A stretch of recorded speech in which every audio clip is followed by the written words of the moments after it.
রব্বুল ইজ্জা ওয়াল জালালের দরবারে অসংখ্য শুকরিয়া জানাচ্ছি এজন্য যে আল্লাহ তাআলা আমাদেরকে যুল হিজ্জা জিলহজ মাসে উপনীত হওয়ার তৌফিক এনায়েত করেছেন। আমরা আজকে মালয়েশিয়াতে অলরেডি জিলহজ শুরু করে ফেলেছি এবং আমরা জানি যে এই জিলহজের প্রথম দশক মানে প্রথম 10টি দিন খুবই গুরুত্বপূর্ণ 10টি দিন। আল্লাহ তাআলার কাছে খুবই পছন্দনীয় এই 10 দিনের আমলগুলো, এমনকি জেহাদের চাইতেও বেশি হাদিসে এসেছে।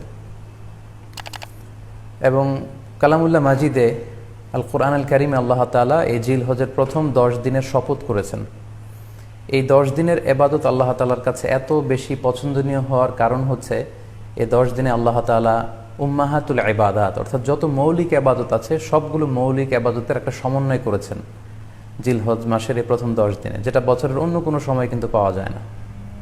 কারণ এই 10 দিনের ভেতরে সালাত আছে, নফল সিয়াম আছে, সাদাকা আছে, কুরবানি আছে, হজের প্রসঙ্গটা আছে, যেটা বছরের অন্য কখনো এরকম উম্মাহাতুল ইবাদত অর্থাৎ যত মৌলিক আবাদত আছে সব মৌলিক আবাদতের কম্বিনেশন সমন্বয় বছরের কোনো সময় কিন্তু আসলে হয় না, যেটা হয়ে থাকে জিলহজ মাসের প্রথম এই 10 দিনের ভেতর। এজন্য এই 10 দিনের ইবাদত আল্লাহ তাআলার কাছে অত্যন্ত বেশি প্রিয়।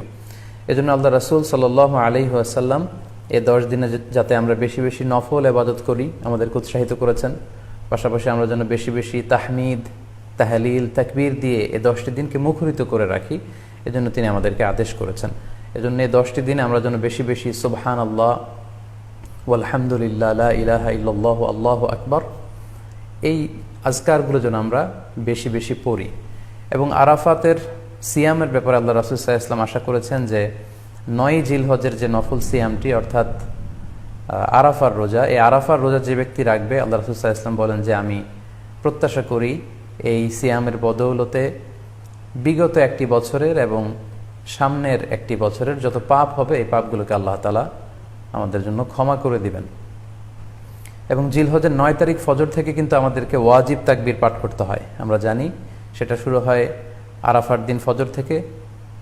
9 তারিখ ফজর থেকে শুরু করে 13 তারিখ আসর পর্যন্ত এই তাকবীরগুলো প্রত্যেক সালাতের পরে পড়া আমাদের জন্য আবশ্যক। আমরা যেন এই নফল আজকারগুলো, এই নফল তাকবীরগুলো যাতে আমরা বেশি বেশি করে দেই।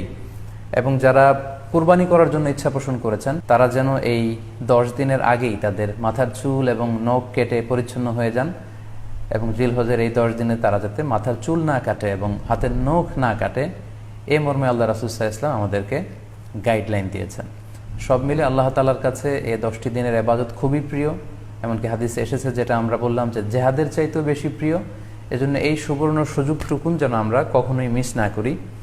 তাই আমাদের সাধ্যমতো আমরা যেন বেশি বেশি নফল ইবাদত করি। আমরা যেন সুযোগ হলে পুরো 10 দিন ব্যাপী আমরা চাইলে নফল সিয়াম রাখতে পারি, আমরা বেশি বেশি কোরআন তেলাওয়াত করতে পারি। বিশেষ করে তাহমিদ, তাহলিল এবং তাকবীর, আলহামদুলিল্লাহ লা ইলাহা ইল্লাল্লাহ আল্লাহু আকবার, এই জিকিরগুলো, এই আজকারগুলো পড়ে পড়ে যেন আমরা এই 10টি দিনকে মুখরিত রাখি। আল্লাহ তাআলা জিলহজ মাসের যে মাহাত্ম্য এবং বারাকা তিনি আমাদের জন্য দিয়েছেন, এগুলো যেন আমরা বেশি বেশি হাসিল করতে পারি। আমিন ইয়া রাব্বাল আলামিন। Be a part of our vision. Do listen and share the khair. Be with our official social media handle for latest updates.